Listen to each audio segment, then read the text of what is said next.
Assalamualaikum, halo Pianos, kembali lagi di channel saya, channel memberikan seputar informasi cryptocurrency ataupun Pi Network.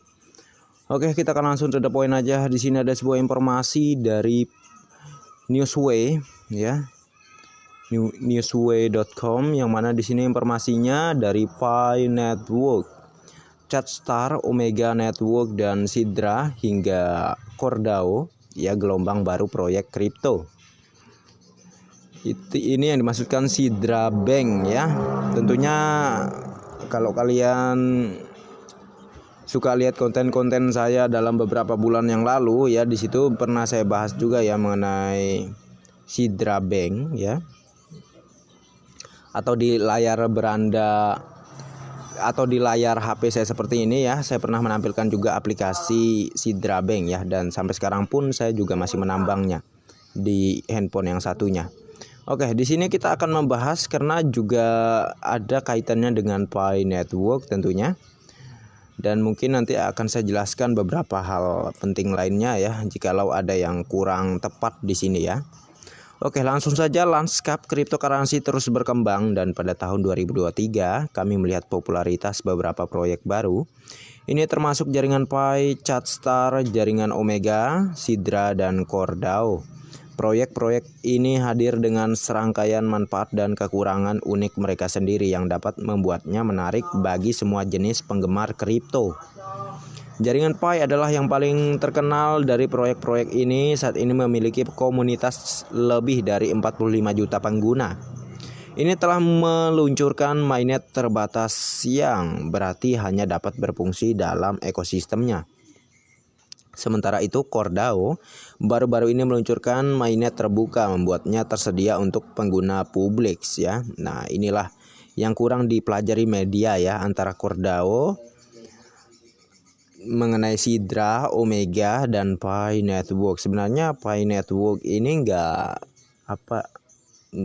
nyambung, ya, masuk dalam daftar di sini, ya, nggak nyambung aja gitu. Soalnya kan memang adanya mainnet tertutup itu tujuan dari proyek Pi, ya, tujuan dari Dr. Nicholas dan Dr. Cheng Diovan itu untuk membuat Pi ini menjadi uang, menjadi alat bayar di dalam ekosistemnya, ya, bukan untuk masuk ke dalam bursa atau exchange, ya.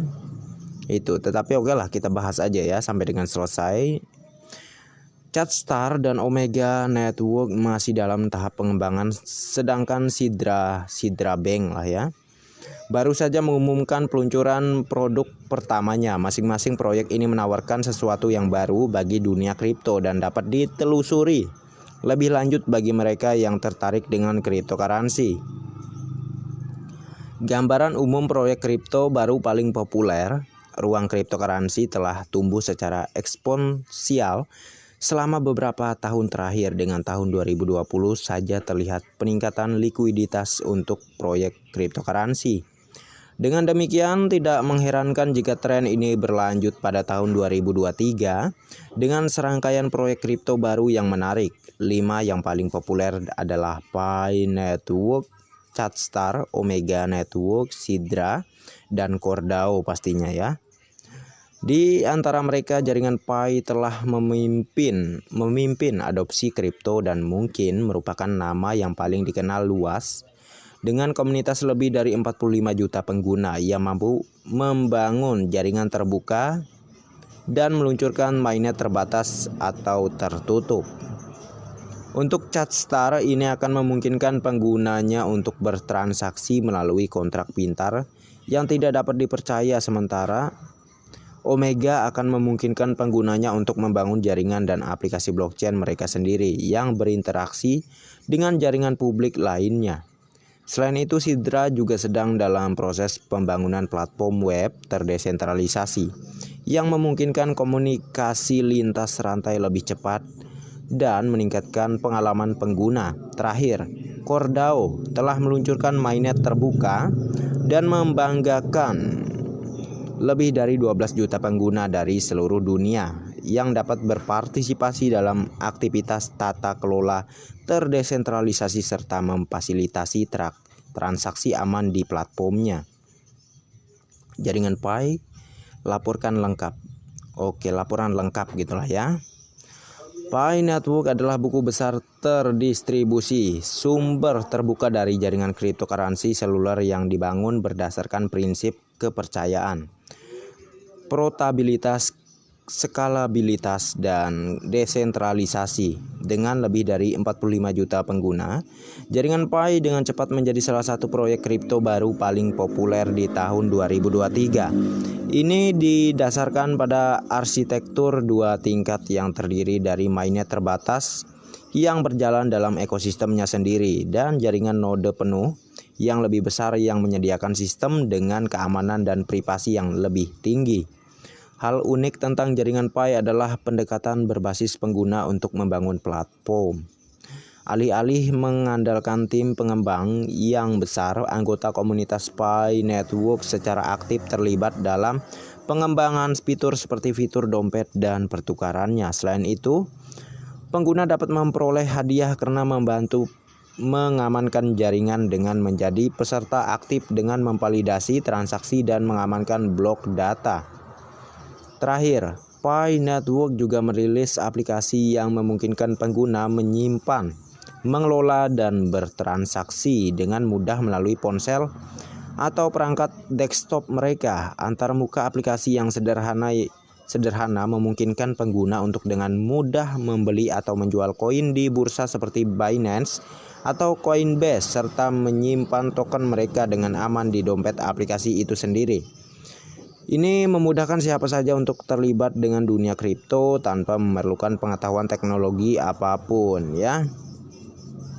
Oke, untuk yang ada di Binance dan Coinbase ya, menurut saya itu hanyalah Picoin IOU ya. Sampai dengan sekarang itu hanyalah Picoin IOU, oke. Dan kita lanjutkan. ChartStar. Oke, ini mengenai ChartStar lagi nih ya. Yang perlu diketahui tentang masa depan kripto. ChartStar adalah proyek yang relatif baru di dunia cryptocurrency tetapi membuat percikan besar pada tahun 2023. Berikut adalah beberapa hal yang perlu Anda ketahui tentang ChartStar.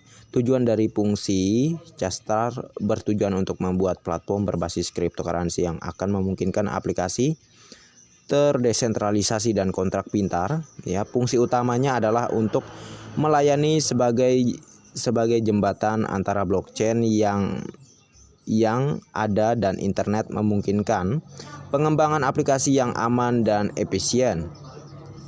Teknologi yang digunakan, ChartStar menggunakan algoritma konsensusnya sendiri yang disebut konsensus by stake CBS ya. Algoritma ini memungkinkan pengguna untuk mengamankan jaringan dengan menginvestasikan token mata uang kripto mereka ke dalam node atau pemangku kepentingan yang memverifikasi semua transaksi. Semakin banyak token yang dipegang oleh sebuah node, semakin banyak kekuatan voting yang dimilikinya di jaringan.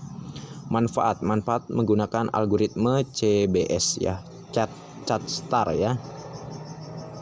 Mencakup efisiensi biaya, skalabilitas, dan keamanan. Transaksi jauh lebih cepat dan lebih murah untuk diproses daripada yang ada di blockchain lain, sekaligus memberikan tingkat keamanan yang sangat tinggi karena mekanisme konsensusnya. Selain itu, sifatnya yang terdesentralisasi berarti tidak ada entitas tunggal yang mengendalikan jaringan. Jaringan Omega membuka potensi DeFi gitu ya. Omega Network adalah solusi blockchain lapis 2 yang didedikasikan untuk menyediakan layanan DeFi terbaik bagi penggunanya. Itu dibangun di atas blockchain berbasis Polkadot dan menggunakan berbagai teknologi inovatif termasuk lelang, parachain, dan staking gitu ya. Jaringan Omega berjanji untuk menjadi jembatan antara keuangan terpusat dan terdesentralisasi, memungkinkan pengguna untuk mengakses kekuatan DeFi tanpa harus melalui proses orientasi yang panjang. Jaringan ini juga membanggakan protokol keamanan dan langkah-langkah kepatuhan yang kuat, membantu memastikan bahwa dana pengguna tetap aman dan terjamin. Jaringan ini juga dirancang agar sangat efisien, memungkinkan pengguna memanfaatkannya memanfaatkan biaya transaksi yang rendah bahkan di pasar yang sangat tidak stabil. Terakhir, solusi DeFi Omega Network didukung oleh tokennya sendiri, token Omega, yang dapat dipertaruhkan untuk mendapatkan hadiah atau digunakan untuk tujuan transaksional di seluruh platform. Singkatnya, Omega Network menawarkan rangkaian layanan DeFi yang luar biasa yang dapat membantu individu membuka potensi aset digital tanpa mengorbankan keamanan atau efisiensi atau keandalan. Syndra cryptocurrency dengan pertumbuhan tercepat di pasar. Syndra adalah cryptocurrency dengan pertumbuhan tercepat di pasar. Proyek cryptocurrency berafiliasi agama Islam pertama yang membayangkan dunia di mana setiap orang memiliki kesempatan untuk berpartisipasi dalam layanan keuangan terdesentralisasi termasuk umat Islam ya. Oke, jadi itulah ya Syndra Bank ya. Kalau saya udah nambang di Syndra Bank juga, Omega udah juga, dan juga tadi Pi Network pastinya. Kalau di chat Star belum ya. Saya nggak menambang di chat Star ya. Kita lanjutkan di sini. Ini adalah platform fokus keuangan terdesentralisasi yang menawarkan akses ke berbagai layanan digital seperti pembayaran dan manajemen aset. Ini juga memanfaatkan infrastruktur yang ada untuk transaksi dan skalabilitas yang lebih cepat dengan mata uang digital aslinya sendiri, Syndra Token ya, SRT. Blockchain Syndra menggunakan mekanisme konsensus hybrid yang menggabungkan POS dan FOO untuk memastikan keamanan yang tinggi, skalabilitas, dan biaya transaksi yang lebih rendah. Akibatnya ini memberikan konfirmasi transaksi yang hampir instan dengan biaya yang sangat rendah. Ini menjadikannya solusi ideal untuk bisnis yang ingin memasukkan cryptocurrency ke dalam operasi mereka. Tim di belakang Syndra juga telah membuat dompet yang mudah digunakan yang memungkinkan pengguna menyimpan dan mengelola koin SRT dan token lainnya dengan aman. Dengan antarmuka yang ramah pengguna dan fitur-fitur canggih, Syndra menonjol dari proyek lain karena merupakan salah satu cara termudah bagi pengguna untuk terlibat dalam perdagangan mata uang kripto tanpa memerlukan pengalaman atau pengetahuan teknis sebelumnya. Oke. Dan kita lanjutkan di sini, mainnet terbuka CoreDAO dan apa artinya bagi pengguna. Oke ya.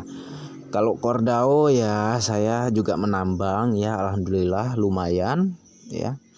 Mungkin itu untuk aset saya di masa mendatang baru akan saya cairkan ya.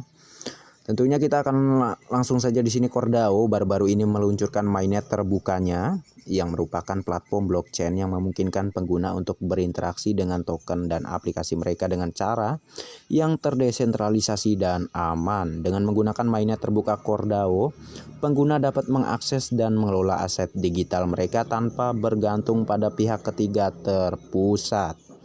Fitur mainnet terbuka ini meliputi mekanisme konsensus terdistribusi yang memastikan integritas, keamanan, dan kepercayaan data. Arsitektur terbuka yang memungkinkan pengguna membuat transaksi sendiri, kontrak pintar, dan aplikasi berbasis blockchain lainnya ya di platform. Platform identitas berdaulat mandiri yang memberi pengguna kendali penuh atas kunci pribadi mereka dan manajemen identitas terdesentralisasi. Fitur-fitur ini memungkinkan pengguna untuk memiliki kendali penuh atas aset digital mereka sekaligus menjaga data mereka aman dan terlindungi dari serangan atau peretasan berbahaya. Dengan mainnet terbuka CoreDAO, pengguna dapat menikmati manfaat dari lingkungan blockchain yang aman dan transparan tanpa terkena risiko apapun yang terkait dengan pihak ketiga terpusat. Kesimpulan singkatnya jelas bahwa Pi Network dan CoreDAO telah memantapkan diri mereka sebagai proyek cryptocurrency perdana tahun 2023. Dan oke, sebelum kita lanjutkan ya, harap dibedakan Core dengan Pi Pi Network ya. Tetapi kalau dari pandangan media sih ya oke lah, kita fan ya. Untuk pandangan media memang masih menganggap Pi Network sebagai cryptocurrency, tapi ya itu ya hal biasa ya. Ini pandangan dari media. Oke, dan kita akan melanjutkan di sini. Di tahun-tahun mendatang ya, ChartStar, Omega Network dan Sidra juga dapat terbukti menjadi pemain utama di ruang kripto. Ya, utama di ruang kripto. Oke. Ya, pada intinya di sini saya hanya ingin mengingatkan tujuan Pi itu sebenarnya bukan masuk ke exchanger atau ke bursa ya. Karena kita bisa melihat bagaimana keseriusan pihak core team dalam memperkuat ekosistem Pi ya, tentunya ini untuk menjauhkan Pi dari bursa atau exchange. Akibatnya kalau masuk bursa atau exchange ya harganya akan berfluktuasi sama halnya seperti halnya Bitcoin, Ethereum ya maupun cryptocurrency pada umumnya. Ya, jadi diharapkan ke depan Pi ini akan berfokus di dalam ekosistemnya saja ya, tidak keluar dari itu. Ya kita lihat sajalah ke depannya ya. Mungkin kecil kemungkinan ini bukan berarti Pi tidak masuk bursa atau exchange, tetapi kita lihatlah keputusan dari pihak core team. Karena ini menyangkut vendor ya. Vendor mana yang mau menjual barangnya dengan koin yang berfluktuasi ya. Nggak ada kali ya. Tentu saya yakin pihak core team sudah memperhitungkan terkait semua ini. Kalau misalnya tujuan core team ya untuk masuk bursa udah dari tahun-tahun yang lalu, mungkin udah 2 tahun yang lalu Pi ini sudah open mainnet ya. Tetapi pihak core team terus membangun, malahan sampai gempar-gemparnya bursa-bursa internasional dunia yang sudah memunculkan Picoin IOU. Pihak core team malah membantah terkait hal itu. Itu bukan Picoin asli. Itu hanyalah Picoin IOU atau tiruan ya tentunya. Yang pasti pihak core team masih berfokus membangun ekosistem yang kuat untuk memfasilitasi para pioneers ke depannya dalam tujuan penukaran Pi itu kemana. Ya tentu di lingkaran ekosistemnya dong ya, bukan di luar dari ekosistemnya ya. Jadi harusnya kita berpikir realistis saja seperti itu. Kalau kita membaca di white paper ya, itu yang saya tangkap di situ memang sebuah siasat dari pihak core team ya untuk memperingatkan kita. Kalau misalnya Anda kepengen cepat open mainnet tetapi Picoin ini masuk bursa atau exchange, akibatnya Picoin akan harganya berfluktuasi ya. Jadi permainan para elit global seperti halnya Bitcoin ataupun Ethereum. Nah ya, itu maksud siasat dari pihak core team untuk mengisyaratkan ke Anda. Jadi sebisa mungkin kita harus bekerja sama semuanya sebagai pioner Pi Network membangun ya agar Picoin ini tetap berjalan di dalam ekosistemnya, jangan sampai keluar dari dalam ekosistemnya ya. Karena kita lihat bursa atau exchange itu kalah ya dengan fasilitas yang ada di dalam ekosistem jaringan Pi ya. Bursa atau exchange itu sangatlah kalah. Dia kan kegunaannya hanya ya untuk mengkonversi koin Pi ke cryptocurrency lainnya, atau ya untuk pertukaran Picoin ke untuk mencairkan Picoin ke uang fiat gitu ya. Sedangkan di dalam ekosistem Pi sendiri ya, Pi ini bisa menjadi sebagai uang, sebagai alat bayar ya. Nah itulah hebatnya. Jadi saya rasa untuk white paper sendiri ya kemungkinan kedepannya akan diperbaharui lagi dan disesuaikan oleh pihak core team dengan program yang ada di Pi Network ini sebagai uang, sebagai alat bayar ya. Oke, kita lanjutkan. Masih harus dilihat apakah proyek ini akan bertahan dalam ujian waktu atau menjadi catatan kaki dalam sejarah kripto.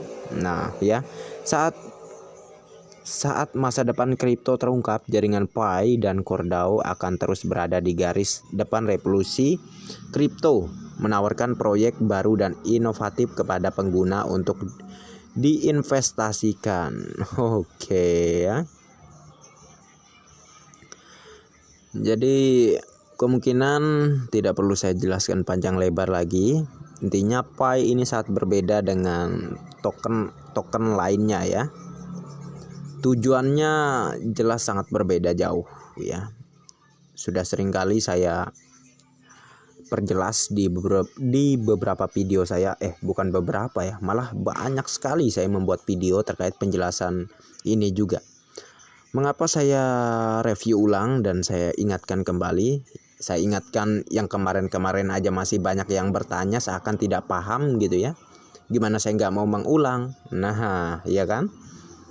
Nah, jadi begitu sahabat Pioners ya.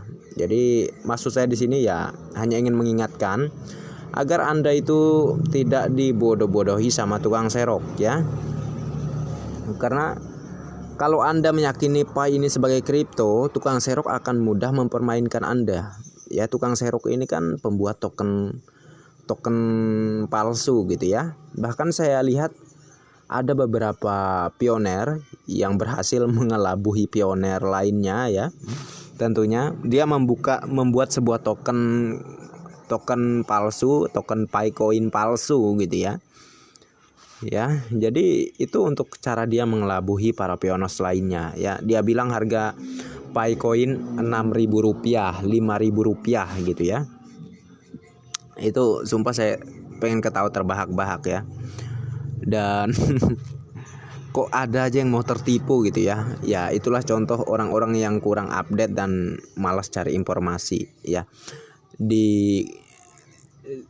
Walaupun ditipu oleh tukang serok, dikatain tukang serok harga Pi Rp5.000 atau Rp10.000, dia akan langsung percaya saja karena ini contoh orang-orang yang kurang update dan kurang informasi.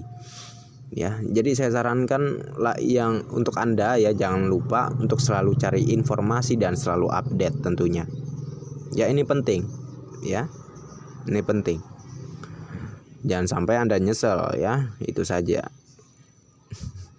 Terus yang udah nggak mau lanjut di Pi, ya silahkan saja, itu hak Anda. Di sini tidak ada yang melarang Anda ya. Mau Anda berhenti mining di Pi juga nggak ada yang melarang ya. Di sini saya hanya mengingatkan berdasarkan apa yang ada di Pi Network ya. Cuma sekali lagi saya katakan jangan nyesel ya kalau sudah open mainnet, itu saja. Oke, sekian dulu dan sampai jumpa di video selanjutnya. Sebelum saya akhiri, jangan lupa tekan tombol like dan subscribe-nya, dan jangan lupa juga aktifkan notifikasi loncengnya agar setiap saya mengupload video terbaru ke depannya tentunya adalah yang akan lebih awal menerima notifikasinya. Oke, next time. Assalamualaikum warahmatullahi wabarakatuh. Bye bye.